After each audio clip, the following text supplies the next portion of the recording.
En manchette aujourd'hui, une exposition signée Jean-René Dufort. Bonjour à tous et bienvenue à votre bulletin d'information sur les ondes de CTRB, votre télévision locale et régionale. On débute par cette information, cette nouvelle qui nous provient de Repentigny.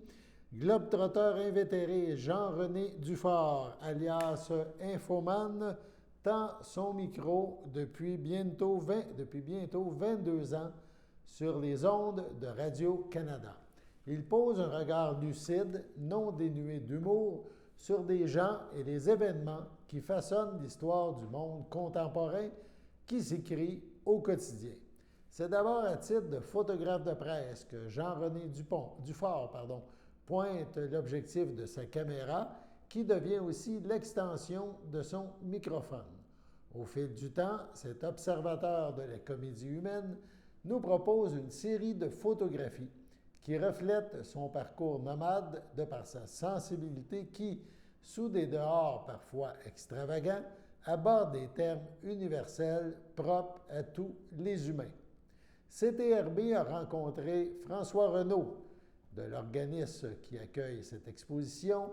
M. Renaud nous parle de cette exposition qui a lieu donc au Centre d'art Diane Dufresne à Repentigny. On écoute et on regarde cet extrait. Je suis en compagnie de François. Est-ce que François, tu peux juste me dire ton titre officiel parce que c'est quand même un peu long, là, puis je ne veux pas me tromper. Je suis le chef de section visuelle au Centre d'art Diane Dufresne et je suis le conservateur de la collection d'œuvres d'art de la ville de Repentigny. Donc, c'est un titre important, c'est beaucoup de responsabilités. Je dirais qu'au-delà de la responsabilité, c'est la passion qui m'anime. Ça fait bientôt 30 ans que je travaille pour la ville. Alors, c'est moi qui ai le plaisir d'accueillir les artistes et de superviser l'équipe de techniciens qui montent nos expositions. C'est ça. Et cette année, je trouve que l'exposition aussi, vous présentez de Jean-René Dufort, on présente une autre facette, parce qu'on le connaît à cause d'Infoman, il y a son côté un peu humoristique, mais comme on en parlait un petit peu avant, il y a beaucoup le côté éditorialiste aussi. Il nous amène à nous faire une réflexion, à faire des choses, et il n'y a pas peur. Il peut être grand, je vais me donner, il peut sortir des choses. Et cette exposition de photos sont avec les photos qu'on est ici présentement. Je pense que c'est justement ça. C'est des photos qui ont été prises aux États-Unis, à Washington, mais tu pourrais la transposer dans plusieurs pays. Mais là, on est aux États-Unis. Ça fait réfléchir, là, ça fait penser. Tout à fait, Daniel. Je dirais qu'il va au-delà même des États-Unis. L'exposition s'intitule Mon Amérique, donc nous avons des photos des États-Unis, on en a de Cuba, on en a du Mexique, on en a du Canada.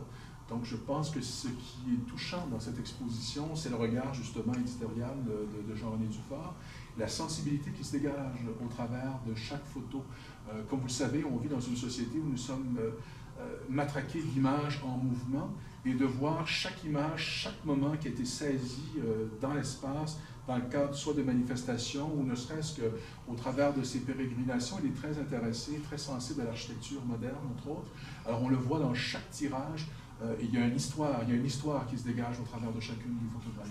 Est-ce que le choix a été difficile dans le sens de le fait avec Jean-René? C'est vous? Comment ça s'est passé? Pas du tout. L'élaboration d'exposition? Je lui ai donné carte blanche. Alors j'ai eu l'occasion de le rencontrer ici avec l'équipe. Ce que j'ai aimé, c'est la grande ouverture, la grande simplicité aussi dans son approche. Il le disait encore récemment lors d'une entrevue. C'est un peu l'idée de la boîte à images. C'est l'accumulation de toutes ces images qui sont le reflet de plusieurs thèmes, de plusieurs regards sur la vie, sur les gens. Et je pense que s'il faut retenir quelque chose d'essentiel dans les images que les gens découvriront ici, c'est la sensibilité du regard qu'il pose, d'abord sur les individus et ensuite sur la société. Je vois que tout est en noir et blanc. C'était volontaire, c'était voulu, c'était dans son idée à lui, à vous. C'est quoi le concept? C'était sa demande. Je vous dirais qu'il y a aussi, peut-être métaphoriquement, l'idée de la boîte noire. Donc on parle de photographie, même si maintenant tout se fait avec des caméras numériques. Mais de créer cette espèce de cette petite boîte, je le vois aussi comme pharmacone, poison et remède. Donc je pense que les photos, le contenu, la charge émotive qui se dégage de chacune des photos seront d'abord une source de réflexion très profonde pour les visiteurs. Et qu'est-ce que je lisais en tout, les bas de page, là, les explications? On reconnaît le journaliste. Écrire 2 lignes, c'est pas possible. Tu as presque l'histoire et il s'est beaucoup exprimé dans ce qu'il a présenté. Là. Absolument, et c'est lui qui a commenté chacune des photos. Je vous dirais que ceux qui ont une bonne oreille, qui connaissent déjà la voix de Jean-René Dufort, vont avoir l'impression de parcourir cette exposition avec lui à nos côtés. OK. Donc, c'était une très belle expérience pour vous de faire ça et pour lui de devenir artiste et devenir exposant. Ça doit avoir été une nouvelle expérience pour lui, là, vraiment quelque chose d'emballant. Tout à fait. Et puis je pense que ce qui est intéressant, c'est que j'espère que ça va être la prémisse d'autres expositions. Je pense que son corpus d'œuvres est assez colossal. Et ce qu'il nous propose ici, cette sélection de 40 tirages, sauront ravir l'ensemble des visiteurs. Je vous dirais une suite peut-être logique, on en reparlera, mais des conférences, présenter des choses, présenter qu'est-ce qu'il a réalisé, ses expériences, parce que je vous dirais c'est gigantesque. Moi, à mon avis, là, c'est assez... En tout cas, je te remercie beaucoup. C'est bien apprécié. Puis, on rappelle que l'exposition est au Centre d'art, ici, Diane Dufresne, à Repentigny, et qu'on invite les gens à venir. Et qu'elle se poursuit jusqu'au 2 octobre prochain. Parfait. Donc, il n'y a pas de raison de ne pas venir. Absolument. D'accord, mais je te remercie. Sur ce, allons à la pause. Chers téléspectateurs, vous êtes cordialement invités le samedi matin dès 9h30 à notre bingo télédiffusé de nos studios de Berthierville. Depuis plusieurs années, nos adeptes de la télévision régionale se sont divisés un montant de 600 $, disponible chaque semaine lors de notre joute de bingo à CTRP. Un amical animateur et ses joyeux compères, dont un technicien et deux bénévoles, partagent tour à tour cette émission dans le but de vous agrémenter durant 60 minutes. Un moment de plaisir qui pourrait s'avérer payant pour vous. Vous pouvez donc vous procurer les cartes de jeu chez les dépositaires participants et j'ai nommé à Berthierville, le dépanneur Formule 1 et le garage Pétroté, sur la rue Gilles Villeneuve, le marché IGA Extra sur la rue Gabrielle Brissette, le marché Métro sur la rue Notre-Dame et la pharmacie Proxime sur la rue Frontenac. À Saint-Ignace-de-Loyola, le dépanneur Esso sur la rue de la Traverse et le marché Aldo sur le rang Saint-Michel. C'est donc un rendez-vous hebdomadaire chaque samedi matin dès 9h30 sur les ondes de CTRB, votre télévision régionale et communautaire, maintenant en haute définition. On vous attend donc en grand nombre et toute l'équipe vous souhaite bonne chance.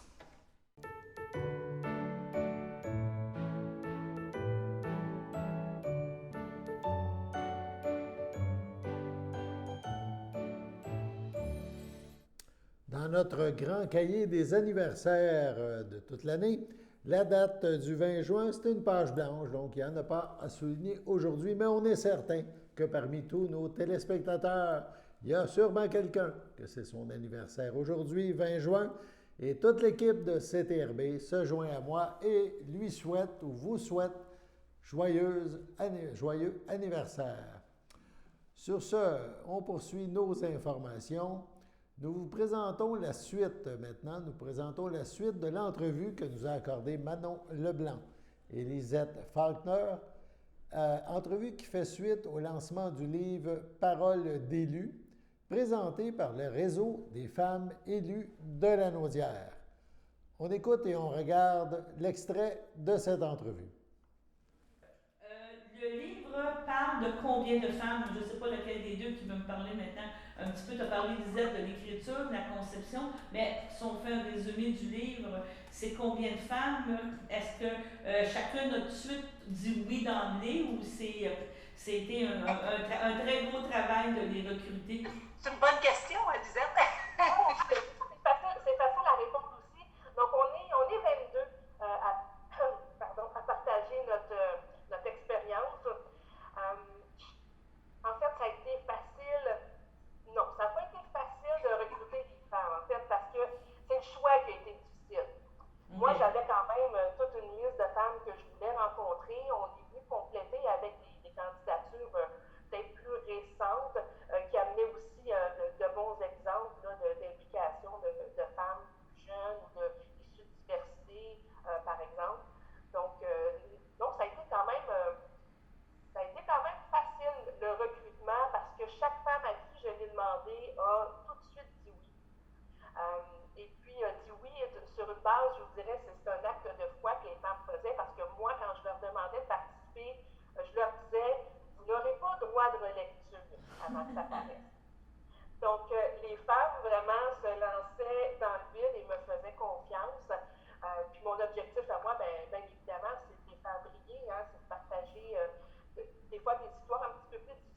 d'amener le tout vers le positif aussi de l'expérience. Donc, les femmes ont toutes embarqué là-dedans. Là, elles se sont lancées dans le vide. Puis pour moi, c'est un beau cadeau aussi parce que c'est fun d'écrire le livre, mais chacune des rencontres a été d'une richesse incroyable. Là, vraiment un très, très beau cadeau pour moi qu'elles m'ont fait en même temps. Oui, en fait, c'est une grande marque de confiance qui faisait à Lisette. Elle a établi aussi sa réputation, sa façon d'être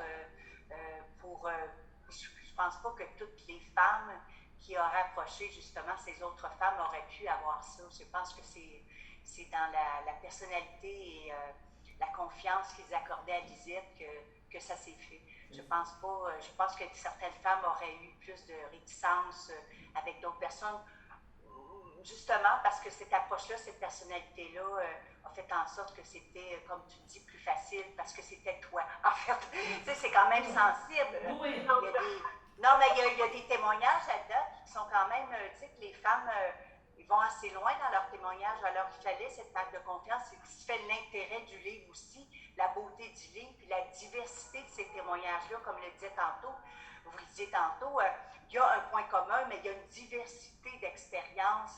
On lit ça, j'ai un collègue qui a commencé à lire, un collègue masculin qui a commencé à lire, puis il me disait, c'est bien parce que justement, chaque expérience est différente, nous amène ailleurs, nous fait voir des difficultés qui sont, je pense que Lisette avait pris soin aussi de prendre, tu disais tantôt que c'est un peu difficile des fois de choisir les femmes parce qu'il y en a beaucoup, mais il y en a qui ont des expériences des fois qui sont un peu connexes. Alors, elle voulait vraiment donner un éventail vaste des difficultés, des approches et tout. Et c'est pour ça qu'elle a choisi aussi ces femmes-là. C'est pour ça que ça a été difficile, mais c'est ça qui fait vraiment la richesse parce que c'est sûr que chaque vie est différente, chaque expérience, mais là, on voit qu'il y a une diversité vraiment. Là, je pense qu'une femme qui veut s'en sortir politique ou tout simplement dans un autre poste important aussi, lire ça, c'est riche et c'est réconfortant, comme tu disais, parce que Lisette apporte aussi le côté positif avec ces témoignages-là. Ça finit toujours par quelque chose de bien, qui grandit, ces femmes-là, qui les ont grandis aussi.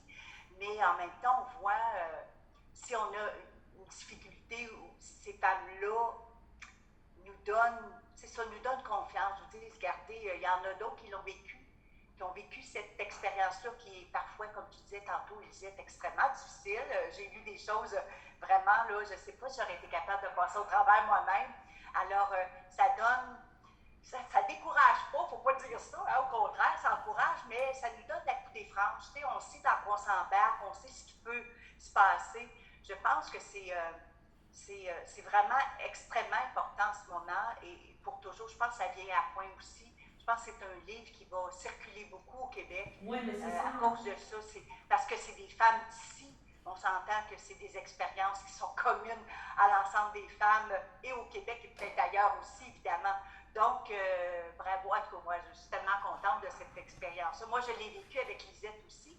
J'ai passé quelques minutes avec elle, puis bon, Lisette, c'est une amie, mais je pense que c'est l'amie de toutes ces femmes-là aussi. Fait que c'était fait dans la convivialité aussi et un grand respect et c'est pour ça que ça donne ce que ça donne aussi. Donc, quelque chose de profond, de simple en même temps, mais qui va droit au but et qui est positif, mais qui dit les vraies choses. Oui, c'est ça.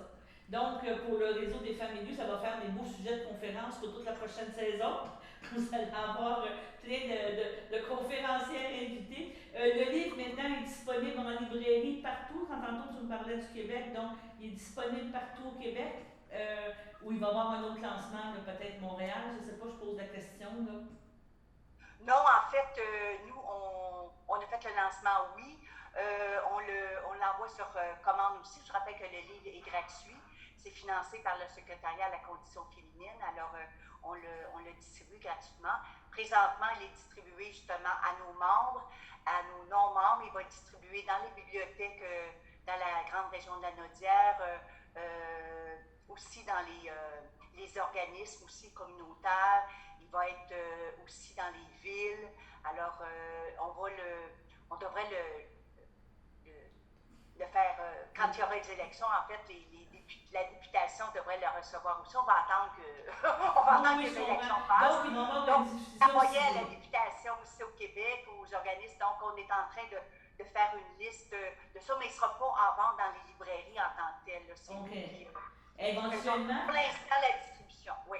Ça, mais éventuellement, est-ce qu'on peut penser, premièrement, d'avoir un tome 2, Lisette, ça t'interpelle, et deuxièmement, est-ce qu'on peut justement peut-être éventuellement avoir une distribution, on pourrait dire, pan-québécoise, que ça soit vraiment présenté à toute la population? Est-ce que c'est des choses que vous penseriez faire ou vous voulez vraiment le garder, je ne vous dirais pas privé, mais à distribution restreinte?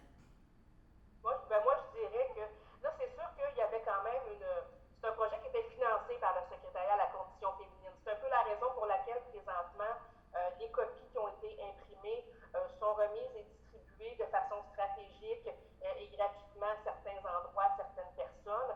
Bon, une fois que ce sera écoulé, puis qu'il y a encore, il va sûrement y avoir encore de la demande, ben, il pourra y avoir réimpression. Là, probablement que le réseau là, va trouver une façon aussi de le distribuer d'une autre façon, tout simplement. Pour un tome 2, il faudra voir. C'est quand même beaucoup de travail. Ce projet-là a demandé beaucoup de temps. Quand on a à travailler avec des femmes qui ont un agenda très chargé, de voir juste de planifier les rencontres, de planifier les shootings photos, ça a été beaucoup de temps. Ça a été un travail de longue haleine. Je dis pas non. Si on voit qu'il y a toujours un engouement bien précis pour le premier, pourquoi pas, on pourra s'asseoir et en discuter avec le réseau, tout simplement, là, parce que c'est un projet qui se fait bien en partenariat avec cet organisme. Donc, mesdames, je vous remercie beaucoup de votre présence ce matin. C'est très inspirant. J'aimerais ça être dans les organismes communautaires qui puissent bénéficier de cette diffusion parce que je sens que ça serait On peut vous en envoyer un sans problème, hein, les médias. Ne craignez rien, on vous oubliera pas. Non, mais c'est chose, ça va être une belle lecture d'été, une belle lecture inspirante. Puis je pense qu'au niveau du réseau des femmes élues de la Naudière, vous faites un travail fantastique. Vous justement, vous mettez en valeur les femmes, le travail des femmes. Et on a beau avoir tous les beaux slogans de parité et tout, il faut que ça se vive sur le terrain, puis il faut qu'on soit capable encore de travailler fort pour qu'on ait la place des femmes. On a eu une première ministre, mais on l'a eu à peu près 6 mois, 8 mois, mais écoutez, vraiment un petit peu plus. On a eu une Véronique Yvon, on est chanceuse dans la région, mais il en faut d'autres comme ça, puis il faut avoir d'autres personnes qui prennent leur place, puis pourquoi pas des femmes. C'est ça que mon commentaire. Voilà. Merci beaucoup. Merci, Lisette. Merci de l'invitation. Merci. C'est ça, tu es encore à Saint-Félix comme conseillère municipale, hein? Non, présentement, je suis conseillère municipale à Lavaltrie. C'est ça, c'est Lavaltrie, hein, c'est ça. Là, c'est pour ça que je me posais la question, parce que nous autres, à la télé, on voudrait beaucoup s'impliquer avec Saint-Félix, puis on essaye de trouver des façons, on fait des conseils municipaux, on filme plein de choses qu'on présente puis, avec différentes municipalités. Puis je te dirais que Saint-Félix, c'est dans notre point de mire parce que Derry est à Saint-Félix, c'est pas Vidéotron. Que, contrairement à Lavaltrie, qui est avec Vidéotron, qui n'est pas avec Derry, Saint-Félix souffre un peu je te dirais, de manque d'informations locales et choses. En tout cas, je vais réappeler Audrey, c'est ça que je me demandais. Absolument. C'est ça. Un petit peu d'influence, là, mais moins qu'avant. Non, c'est beau. Je savais que tu étais encore conseillère, on se voit encore sur d'autres panels, sur plein de choses, mais c'était pour ça que je voulais juste confirmer avec toi là, que c'est ça, j'avais dit que tu étais Lavaltrie, puis tu m'as parlé de Saint-Félix, que c'est ça qui m'intriguait. Bon, c'est beau. Que je vous remercie. Puis au niveau des femmes élues aussi, gênez-vous pas. Vous avez des choses, d'autres informations, des vidéos, on est toujours là. On fait des Facebook Live maintenant, on fait plein de choses qu'on offre aux organismes avec les. Merci. Oui, c'est ça. Merci de l'invitation, c'est très gentil. D'accord, merci. Bye. Merci, bonne journée à vous. Sur ce, allons à la pause.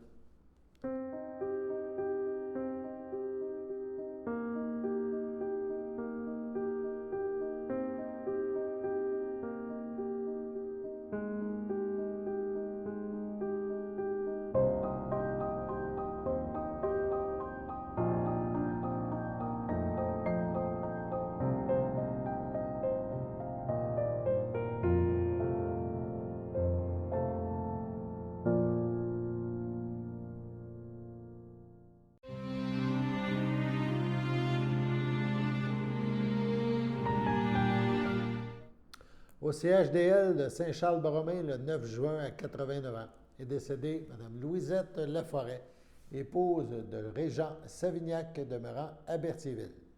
Lui a précédé sa fille Joanne. Elle laisse dans le deuil, outre son époux, son fils, Pierre Savignac, Lise Bérubé, ses petits-enfants, Olivier, Émilie Audet, Mathis Savignac, Justine Marion, Alexandre Désy, ses arrière-petits-enfants, Loïc, Félix, Florence et Léonard, ses sœurs, ses belles-sœurs et son beau-frère, Pierrette Laforêt, feu Gilles Moreau, Monique Laforêt, feu Jean-Baptiste Arnois, Céline Savignac, feu Marcel Corriveau, Gabriel Savignac, prêtre, Marie Savignac, feu Philippe Paquin, Édith Savignac, ainsi que plusieurs neveux, nièces, autres parents et amis. La famille vous accueillera samedi, le 25 juin, de 13h, au complexe funéraire F. Thériault, situé au 741 rue Notre-Dame à Berthierville. Suivra une liturgie de la parole en la chapelle du complexe à 14h30. Les cendres de Mme Laforêt-Savignac seront déposées au columbarium à Berthierville. Au CHDL de Saint-Charles-Borromée, le 16 juin, à l'âge de 85 ans, est décédée Mme France Piette, épouse de feu Germain d'Estrempe, demeurant à Berthierville, autrefois de Saint-Cuthbert. Elle laisse dans le deuil son fils, Marc d'Estrempe, sa sœur, ses belles-sœurs, son beau-frère. Jeanne Piette, feu Clément Latendresse, Pierrette Plante, feu Serge Piette, Jean-Claude d'Estrempe, Claudette Champagne, ainsi que plusieurs neveux, nièces, autres parents et amis. Son fils tient à remercier le CLC de Berthier, ainsi que le personnel du 3e étage du CHDL de Saint-Charles-Borromée pour les bons soins prodigués à Mme France Piette. La famille vous accueillera le dimanche 3 juillet dès midi au complexe funéraire Thériault à Berthierville. Suivra une liturgie à la chapelle du complexe à 14h. Mme France Piette d'Estrempe sera inhumée au cimetière de Saint-Cuthbert. Au CHDL de Saint-Charles-Borromée, le 11 juin, à 95 ans et 6 mois, est décédée Mme Louisette Bergeron, épouse de feu Jean-Paul Courchaine, demeurant à Saint-Ignace de Loyola. Lui a précédé son fils Daniel. Elle laisse dans le deuil ses enfants, Jeanne-Paul Gilles Cardin, Agnès Jocelyn Carpentier, Monique Yves Bergeron, Joanne Michel Cardin, Guy Claudine Godin, Sylvain Odette Plante, Linda Réal Paul Lardy, ses 18 petits-enfants, Alain, Marilène, Sandra et Yann, Mathieu, Annie, Ève, Hugues et Manuel, Christian et Simon, Guillaume, Alexis et Denis, Audrey et Feu Dave, Sébastien et José, ses 15 arrière-petits-enfants, Maxime, Antoine, Jérémie, Thomas, Danica, Angélica, Kailani, Oli, Annabelle, Amélia, William, Liliane, Zacharie et Sarah. Ses frères, sa sœur, ses belles-sœurs et son beau-frère. Gilles Bergeron, Hortense Chevalier, Yvon Bergeron, Denise Laforêt, André Bergeron, feu Denise Rebillard, Gustave Bergeron, feu Géralda Chevalier, Laurent Bergeron, Chantal Cardin, Denise Guertin, feu Ange-Émile Bergeron, Marguerite Garceau, feu Régent Bergeron, Aline Bergeron, Marcel Majot, ainsi que plusieurs neveux, nièces, autres parents et amis. La famille vous accueillera jeudi le 14 juillet dès 11h au complexe funéraire Thériault, 741 Notre-Dame à Berthierville. Suivront les funérailles en l'église de Saint-Ignace de Loyola à 14h. Madame Louisette Bergeron-Courchaine sera inhumée au cimetière de Saint-Ignace de Loyola. Juste avant de passer à la météo, quelques petites informations concernant le CABA, le Centre d'action bénévole d'Autrey. Donc, on parle des sorties touristiques intergénérationnelles. La première aura lieu vendredi le 22 juillet aux Chutes Sainte-Ursule. Il y en aura une autre mardi le 9 août au Biodôme et à l'Insectarium à Montréal. Et vendredi le 26 août au Ranch Dupont au Parc de la Mauricie. Si on revient à ces trois événements, Donc, le 22 juillet, un vendredi, cette randonnée pédestre aux chutes de Sainte-Ursule, ça se déroulera bien sûr au rang des chutes à Sainte-Ursule. Le tarif adulte et étudiant, 7 adulte, 7 et 6 ans et moins, c'est gratuit. L'horaire, on quitte le CABA, le Centre d'action bénévole d'Autrey, à 8h30 le matin. La randonnée débute à 9h30. On parle aussi d'un pique-nique, d'une halte au magasin Général Lebrun à 14h30, donc, et un retour au CABA à 16h. On invite les gens à apporter leur lunch. Le transport se fait par vos propres moyens. Il y a possibilité de covoiturage avec le CABA au coût de 10 $. Le nombre de places est limité. Il faut réserver obligatoirement au CABA avant mercredi le 20 juillet. Paiement 7 $ directement sur le site des chutes.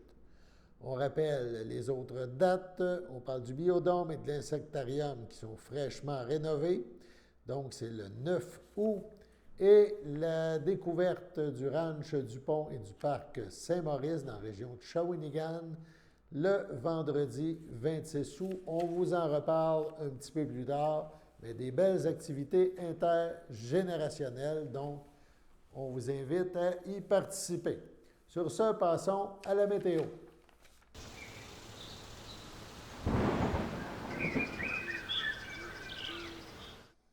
Donc, la météo, aujourd'hui, en ce lundi, c'était généralement soleillé, effectivement beaucoup de soleil, 24 degrés. Ce soir, ensoleillé, quelques passages nuageux, 20 degrés. Cette nuit, on parle de ciel variable, 11 degrés. Demain au matin, mardi, ciel variable, 14 degrés. On peut peut-être avoir un peu de pluie en après-midi demain, quelques gouttes, moins de 1 mm, mais les probabilités sont à 40 %, donc ce n'est pas certain. On parle de nuageux avec averse. En soirée, le pourcentage, les possibilités qu'il y ait de la pluie haussent à 60 %, mais c'est quand même minime comme quantité. On parle de moins de 1 mm. Donc, nuageux avec averse en soirée, 19 degrés, c'est la prévision. On parle de possibilités d'averse aussi la nuit prochaine, mardi, dans la nuit. Donc, c'est à surveiller. Voilà, c'était votre bulletin d'information sur les ondes de CTRB, votre télévision locale et régionale. Alain Bellumeur qui vous invite à être des nôtres demain pour la prochaine édition du bulletin sur les ondes de CTRB. À demain.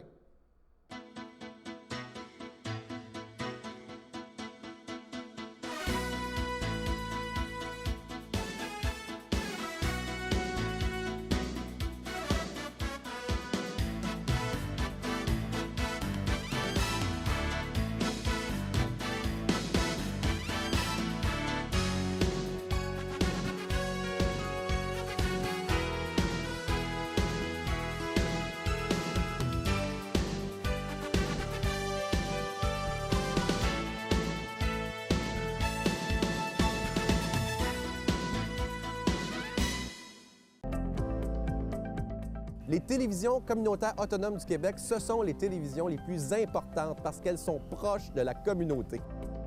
On veut encourager des gens qui parlent de ce qui nous intéresse, mais aussi qui participent au développement local. Mais c'est fini le temps là, où on allait lire une affaire qui a été écrite avant hier au bout du monde. Non! Tu veux savoir ce qui se passe chez vous? Bien, ma télé préférée, c'est la télé autonome communautaire. C'est ici que ça se passe.